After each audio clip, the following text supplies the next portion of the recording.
What is your name? Don Dogett. What's your middle name?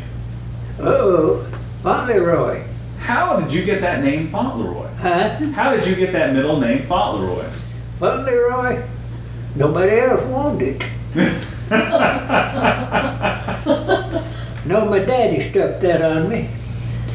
He's in the First World War, and when the officers signed his discharge, had that name. And he gave it to me. Well, it's a nice name. I like it. It's unique. It's a really nice, unique name. It's an odd name, but he stuck it on me. Don, when and where were you born? I born in Ruffin County, 1925, August 23rd, Now, where did you grow up? in Ruffin County. And how many children did your parents have? Just three. Just I three. got two brothers. What was high school like for you? Oh, pain in the neck, some of it. I graduated in 1943. I didn't make any honor roll, but I managed to graduate. Did you ever get into any trouble while you were in high school? Nothing that I ever got caught at, no. Did you ever pull any pranks in high school? Yeah, we got to have shanks. We got to run these lawn chairs up to the flagpole.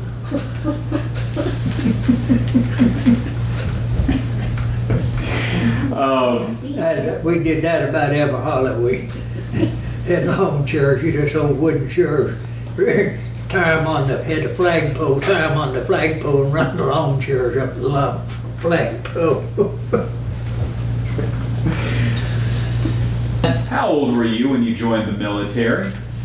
I was 18 years old when I went overseas. I was drafted when I was 18 and finished training, shipped overseas. Now, you had other family that was in World War II. Yeah. Who else in your family was in World War Oh, his II? brother, he joined the Navy. He was in the Pacific. He got stuck in some small island refueling naval vessels. He said, I heard gunfire one time well in the distance. That, kept him from coming back to the West Coast. Now, did you have another brother that also was in the war? I got a younger brother, yeah.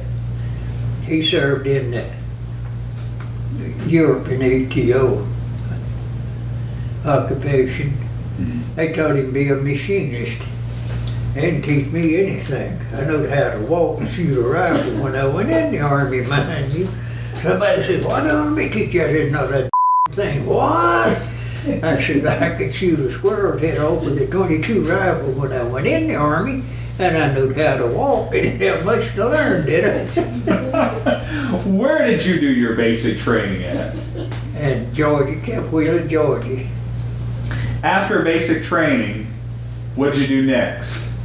We came by home a few days and headed up to Maryland and went overseas with replacement. What was it like going on that boat overseas? It wasn't bad. We went over by ourselves, went from Newport News or Norfolk, is one of those, I don't remember which, to over in Africa in 9 days by ourselves. How was that 9 days by boat? It wasn't bad, for it was crammed, slammed full of people. I was in deck when we went through into the Mediterranean Sea. We went to Oran, Africa, where we got off at. And when you went through the, what they call it, I don't know whether it's man-made or not, between the Mediterranean Sea and the Atlantic Ocean. Straits of Gibraltar? Yeah, I guess that's it, yeah, Strait of Gibraltar. I know you could see people on both sides when we went through. What job did you do during the war? Oh, I was smart and party fella. I was a rifleman. I could hit the side of the barn if I stood close enough to it. Now, I joined the company in the battlefield as a replacement. And wound up in company headquarters, and the platoon runner got killed, and nobody wanted it, and they gave it to me, Never heard of a platoon runner that I got to the battlefield for crying out loud. And I wound up getting captured after that. What did you do as a runner? In the Army, battlefield, I was platoon runner. Actually, I stayed with the company commander and delivered all messages to the platoon. One of the high-risk jobs in the infantry company. I was a replacement. That's why I got it. Nobody else wanted it. How did you get captured by the Germans? Well, didn't have sense enough to run. No, I had a feeling, I was thinking about it the other day, something wasn't right. They made me a platoon runner. I used to stay to the company commander, carry orders to the platoon, if you know what that is.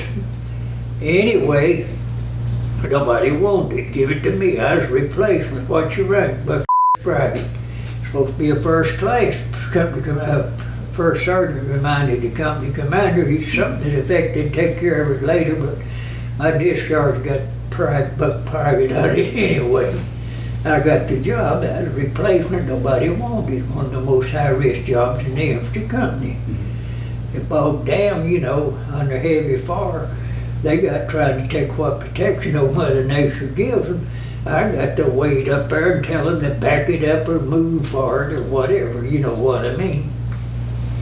And it required a first-class soldier. That's what regulation was. I got the job, but I never got the one stripe. Were you captured at nighttime by the Germans? Yeah. Pitch dark. Pitch dark. Can you tell me what that night was like when you got captured? Well, I don't know. I had a funny feeling that night something wasn't right. And I started not to answer when he called for me, and I did. Some of the other boys didn't. I got captured. I don't know what happened to them, but I answered it. The Germans had got behind our platoon between it and our company commander. And he missed me point blank. If he swung his gun at me, he'd knocked my head off. So he shot at you? Yeah. Where did that bullet go? Where did that bullet go that he shot at you? He missed me. He's closer to me than you are when he shot at me. It's pitch dark. I couldn't see him. His company was a little farther behind him. He just out on the outpost, as referred to it. And I hit the ground. He thought he killed me. Stood there a little bit. He reached down, I guess, to get him some souvenirs, and I was very much alive. But he was close to me as you are. When he shot, the gun went right by the side there. Missed me. And I hit the ground just ka-plop, you know. He thought he hit me, but he never touched me. And after he got me a prisoner, I don't know what I said among the Germans, but 2 or 3 of them fell all over me, I reckon trying to find blood. Yeah, he couldn't believe he missed me. If he'd swung his gun at me, he'd have knocked my head off with it. Don, after they captured you, where did you go next? Well, they pulled me to the rear of the German line, did, and eventually I wound up in Germany in a POW camp. I was in Italy when I got captured. I got to go through the Brenner Pass. You know where that's at, don't you? I do. But I was a POW. I went through it on a 40-by-8 boxcar. What was that like traveling by boxcar in Germany? Well, didn't get very much to eat. It wasn't very comfortable. The only thing about it, if all you got from German for breakfast was, they called it tea. I don't know what it was. It's worse than beer to go through your kidneys. And a stupid American, he didn't care where he's at. He just jerked the boxcar door open, let it hang out, you know, and people beaming, children standing on the platform. It made no difference to a stupid American, you know. You just let it fly. Now that sounds like a bunch of bull, but that's the truth. It's a wonder if they hadn't shot us. If we got in a prison camp, they take you out in work detail, and it's fenced off like a stockyard, you know, outside fencing and in the barracks, and that's the individual fenced, you know. Bring us back, stupid American don't know you can't open that door there if you stand up against it. Now everybody knows that but a stupid American. Now you get that bunch behind you to back up, you can open that darn gate by George. And stand there next to the stage, I don't know what you talking about in German, you know. If it been bunch of Germans tried that stunt on the Americans. Somebody got his head knocked loose, something, you know what? When you guys were prisoners of war, you and the other soldiers, did you guys act dumb to the Germans? Act normal. Dumb. Did you act dumb at all? Like you didn't know what you were doing? Yeah, we was pretty dumb, yeah.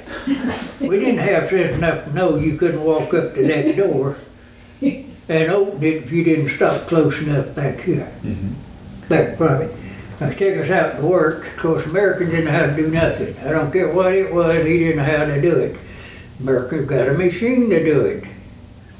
Walk up to the gate open out, just like a cattle fence. We was fenced, you know, about 10 foot high. That stupid American didn't know you couldn't open that gate if you didn't stop far enough backward to swing out. Now you get that bunch behind us to back up, you can open the gate. Nix for stay. I don't know what the heck you're talking about, you know. Have a cussing fit, you know, and we stand there like an idiot until they get us backed up. We could open the gate, let us inside. Our finance neighbors could understand, speak their language, and just go back up there and see what they really thought of us. That would be really interesting. I mean, bum that snot out of them there, but they didn't have sense enough to know which end of a shovel to pick up to throw dirt in the bomb crater, mind you. I wished I really knew what they actually thought of us, and we'd be the dumbest rascals you ever seen. Don, can you tell me how many prisoners were in the camp you were in? Several hundred, I forgot now how many. We fenced off just like a stockyard, and so many barracks, and you know, and outside fence and guards everywhere, you know. While you were in the camp, the Red Cross would send packets to the POWs. Can you tell me about the packets the Red Cross would send? There's about, you've seen them, I know, I guess, so big. Tell me about them. But they'd have a pound can of lunch meat and something, maybe corned beef or something like Spam or something, and some vegetables, and it kept me from starving to death. Seemed like it had some kind of a cracker or something in it, you know.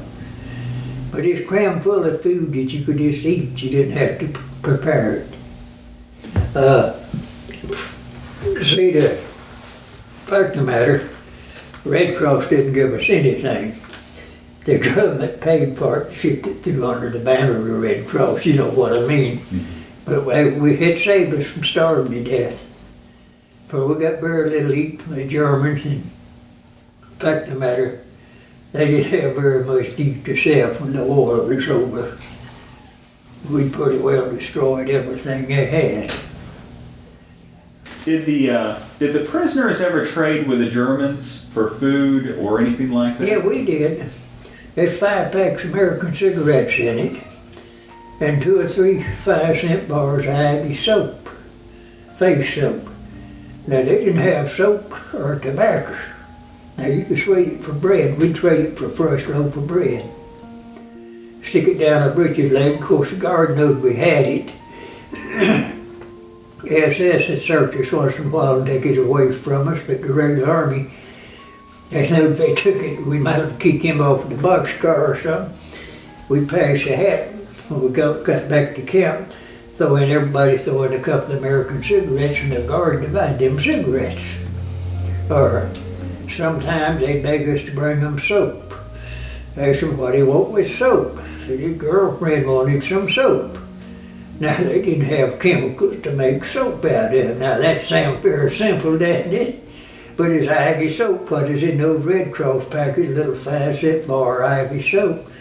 And you could sweat it for, I don't remember now how many loaves of bread we got, but we had an exchange of cigarettes and soap, such as that, for German bread. Sometimes the SS would come aboard and search us and take our bread away from us. Scram us all up the end of the boxcar, mind you, as they searched you. And they'd throw the bread to the guards. Guards were all old men who had been shot up on the battlefield. Well, when they get so many piled back here, the guard takes, the SS takes the bread, and the guard, they'd throw it into the he throws it back to the crowd, you know. We all got home with a loaf of bread if we had it. You just didn't have the one you started with. And when the SS went off and left us, you know, passed the hat, American cigarette, everybody throw in a cigarette. 2 or 3 German guards buy them cigarettes among themselves. American cigarettes.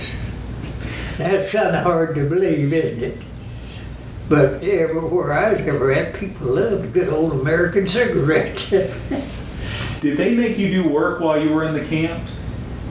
Well, they supposed to. We didn't have sense enough to do it. We'd have to go to Munich, Germany on the work detail, clean up after bombing raids. Well, the stupid Germans, they throw the tools in a bomb hole. Quitting time come, now that makes sense, you know. Well, they get out there the next morning about 9 o'clock, it cold as whiz, snow on the ground and whatnot. Well, they gather them up a bunch of old bummed out cross ties and build them up a fire, you know. Well, the stupid Americans get down in that bomb crater, get him a shovel. There's 10 Americans and 40 shovels. We buried 30 shovels. That's about the biggest thing we got done that day was burying what tools they didn't need. I just wonder if they ever dug in there and found them tools, what they thought about it. Get us a shovel apiece and bury the rest of them while the guards build them a fire to stand back, you know. I just often wonder what they really thought of us. Now, the Germans didn't have much food to give you, but they gave you like potatoes and rutabagas? Got a few potatoes, very little of anything, and a little bit of bread. Now, they were down, the civilians was actually on pretty close starvation when the war was over. The ones out in the country might have been able to hide enough potatoes or something, you know. But they were hurting now, there's no question about it. Did you work for a farmer during the war? Yeah, I got stuck out on a farm detail one time. And at that time, you wouldn't believe it. Now, that land over there was fertile. It grew stuff that they cut grain with a mowing blade. You know what a mowing blade is, right? Let it fall up against the grain, and it was thick. Rake it out in the pile, tie it up and bundle it. Now, that's the way they harvested it. And the land had been divided up, and a big field might be 15 or 20 people owned it. And they know just the last spring, we used to cut over a little bit, he'd pitch a fit, you know, cut somebody else's stuff. They cut grass, I don't care if it was that high with the mowing blade, and raked it up and saved it for hay. They didn't waste nothing. You never seen a briar patch in Germany. I could drive a team of oxen when I was in Germany. I learned how. Learned enough German. If he didn't go the way I wanted him to, I'd knock him out of the way with a stick, you know. How did that farmer treat you all? He treated me all right. He didn't mistreat me. He had a boy, a grandson, that was in a youth outfit. And second time he came home on the weekend, he brought him a dictionary that translated German into English, and he asked me all kinds of questions, you know, and trying to learn about America. But he never mistreated me, the old German didn't. He told me, said, Mach nix, who wins the war? You know what Mach nix is, don't you? It makes no difference. That's German for makes no difference. Who wins the war? Said, I won't have no more if Roosevelt wins, and I won't have no more if Hitler wins, and I've got now. That's the way he felt about it. And he had that grandson that was in some kind of a Hitler youth outfit. And the second weekend he came home after I got put out there on the farm, he brought him a dictionary, English and German, to talk with me. And he just wanted to know, you know, any and everything he could about America. And I wouldn't be surprised if he's over here today, for he was really interested in it, you know what I mean. And they seemed to have enough sense to know who was winning the war, if you know what I mean. How did the war end for you as a POW? I was on a work detail, and we sleeping in a barn on the hay. And we told the guards if they didn't run with us, we'd take care of them when it's over. And the front moved through us. The battlefield just moved right through where we was at. And they zeroed us in, the artillery did. And some of the, I believe it was a French POW or somebody begged them not to shell it, says it's for America. And they sent a patrol come around, sneaked in. I happened to be outside, and they shot right up above us on a Jeep or maybe it's a pickup truck, a squad of men. Of course, he got on the radio and told them the whole forest was full of Americans. And I happened to be out there and talked with them. And we had a captain with us, it was a chaplain, captured. And I told some of the boys, I said, go down there in the barn and tell Captain so-and-so the Americans up here to come up here and play soldier. Then, you know, that captain. And he said, you got a captain with you? I said, yeah, he's a chaplain. And he hadn't been with us but a few days. And of course, he got on his radio and told them it was full of Americans. And the Army came down, and it was the infantry riding trucks, and jeeps and tanks and so forth. They just came by and kept it going, you know. He told him, he said, that captain at the infantry company said, how's he been treating you, boy?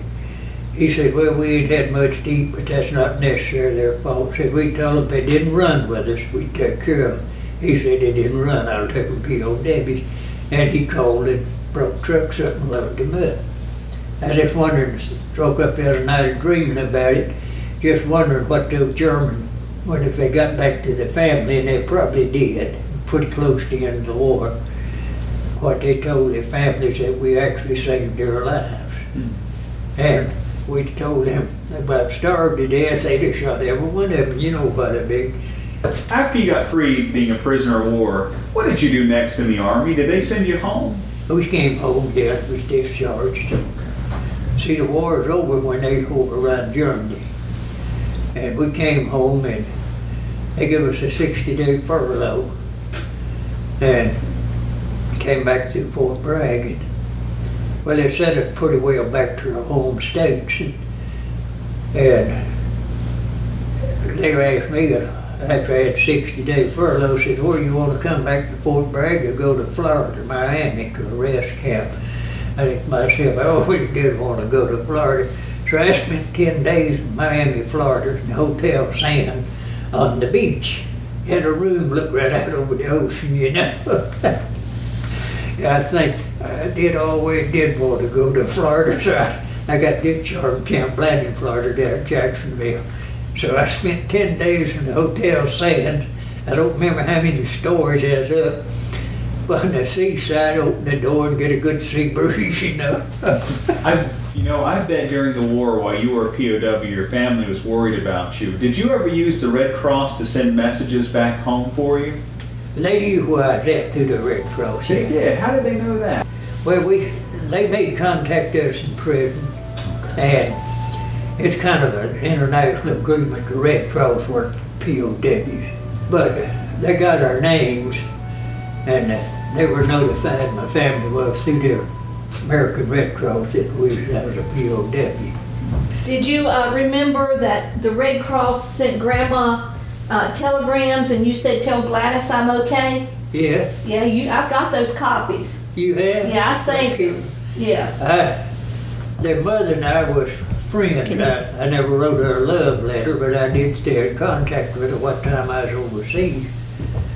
And I sent word through the National Red Cross when I was captured to tell my mother and say that Gladys was there, my wife's name. I said, tell Gladys I'm okay. And about 2 years later, after I got home, I decided I couldn't live without her. She'd go outside, she'd go home with me. Now, Don, after the war, what did you do? What did you do for a living after you got out of the Army? I farmed for a while and finally wound up working at a textile plant a while. Finally wound up being a construction worker. My health was bad. I got kicked out 50% disability, and inside work just didn't agree with me. And I finally went outside and went to working as a carpenter helper, retired as a carpenter. worked outside. My health was just naturally better outside than it was in a textile plant. You know, in a textile plant, yards got to have so much humidity and so much zest to operate, you know. And my health improved, and I just stayed outside. And I didn't get rich at it, but I didn't starve to death. I later wound up as foreman superintendent on his construction outfits, you know. After you got married to your wife, what is your wife's name? Gladys. Gladys. After you married Gladys, did you have any children? 2 daughters, What are their names? Gladys and Juanita. No, Juanita and Margaret. Gladys, my wife's name. Yeah, my name run out of me.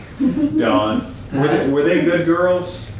Were your daughters, were they good girls? Yeah, they done pretty well, considering no count as their daddy was. You are a member of the Masons? Mason, yeah. Yes. What degree, what's the highest degree you received? 32. 32nd degree. Thank you for letting me talk with you today. It's been a pleasure. I made it back and had a church years ago, and the preacher gets out a picture of it. You all know the heroes, the Second World War to stand. I didn't get up. One of the boys got me to come out and said, "How come you didn't stand up? You was in that mess." I said, "Yeah, but them heroes are still over there. I made it back." He said, "You know, that's a pretty good point." And that's kind of the way I felt about it. The ones that knew me knew I'd been in it, and the ones that didn't know me didn't give a if you know what I mean. Thank you so much for sharing with me. But lots of people don't realize that, you know. It has been wonderful. Thank you for talking to him. We wanted to get your stories videoed. That's okay. So you look pretty good on camera. How Yes. about that? How about that? How about that? You want to thank Waylon and Teresa for spending time with you? Yeah, thank you for it. But Thank I you. enjoyed it. Had quite an experience in my life. You have. And I've never been bitter about it.